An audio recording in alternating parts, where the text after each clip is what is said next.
But let's head across to Manchester now, because Labour politicians from the East Midlands are gathering there for their party conference, and our political editor John Hess is with them, and he's been talking to two senior party figures from our patch. Well, what can the voters of the East Midlands expect from Labour and Ed Miliband at their conference here in Manchester, the last before the general election? Well, joining me is Vernon Coker, the Gedling MP, Shadow Cabinet Minister, and also Lainey Mathers, who hopes to be the next MP for Sherwood after the next general election.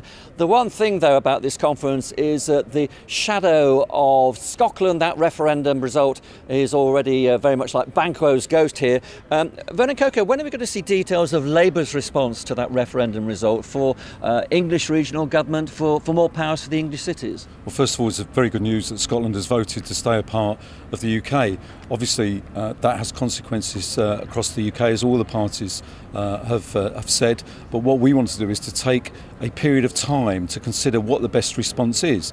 And we need to consult with local councils, to consult with local people before rushing to any conclusions. What do you prefer to see, though? I mean, cities like Nottingham obviously are crying out for more powers, it seems. Well, there's clearly matters to do with the Westminster Parliament, but obviously there's matters to do with the regions and indeed with cities like Nottingham or Leicester or Derby. But you can't just rush to conclusions on this. It's too important for that. OK. Lainey Mathers, I mean, we've been around this course with regional government before, haven't we? The East Midlands had its own regional assembly. It all ended in tears. Yeah, and I think the most important lesson that we've got to learn from Scotland is not that people are looking for some sort of top-down answers from Westminster government. I think the biggest thing that we heard loud and clear from Scotland was that people are just a bit fed up of Westminster politics, of politics as usual, and not being listened to. So I think the absolute worst thing we could do would be to rush headlong into something that's just made up by people in Westminster. We've got to be listening to people. Well, no doubt we'll hear an awful lot about bread and butter issues at this conference. One issue has been announced this morning, which is the minimum wage, up to £8 an hour. Is that the type of issue that might get the voters in a constituency like Sherwood over the line for Labour at the next election? I think the saying that we're going to raise the minimum wage to £8 is absolutely incredible. I think it's the sort of thing that we are looking for. And I think that people need to hear a lot more of it because at the end of the day, what people are saying to us is things are really hard, things are really tough. We've had 4 years of this government and people are feeling worse off, not better off. OK. I mean, should voters be concerned that in the magazine to Labour delegates arriving here today, the message from Ed Miliband, lots about kind of hard-working people, helping those hard-working people, but no reference about deficit reduction?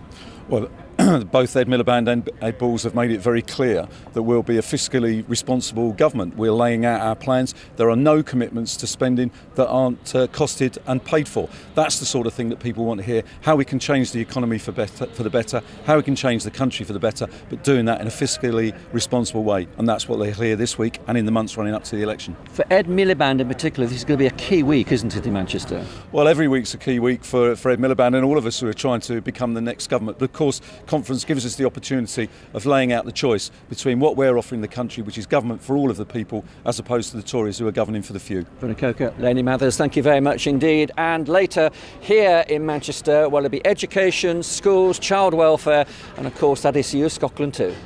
Thanks, John. Well, we're joined in the studio now by the leader of Derby City Council, Ranjit Banwait. Ranjit, we were hearing there that these powers will take time. Do you want these powers, and what powers do you want? Well, look, if you look at the kind of tough challenges facing communities across the United Kingdom, from whether it's in Glasgow or Derby, it can't be dealt with effectively from Westminster. And MPs, for them to be, it's very difficult for them to be truly local. But councillors, why can't they be dealt with from Westminster? If you look at it like councillors, council leaders like myself, we are from the community, we are very close to those communities. I was born and bred in the city, I represent as a council leader. You know, we are very closely connected to those challenges and issues. In Sherwood, I'd say as well. Councillors are much more closer to those challenges. And if you look at the centralised approach that this government's taken, it's actually set us back, and we are one of the most centralised Western democracies. I understand what you're saying, but what exactly is it you want to do with these new powers?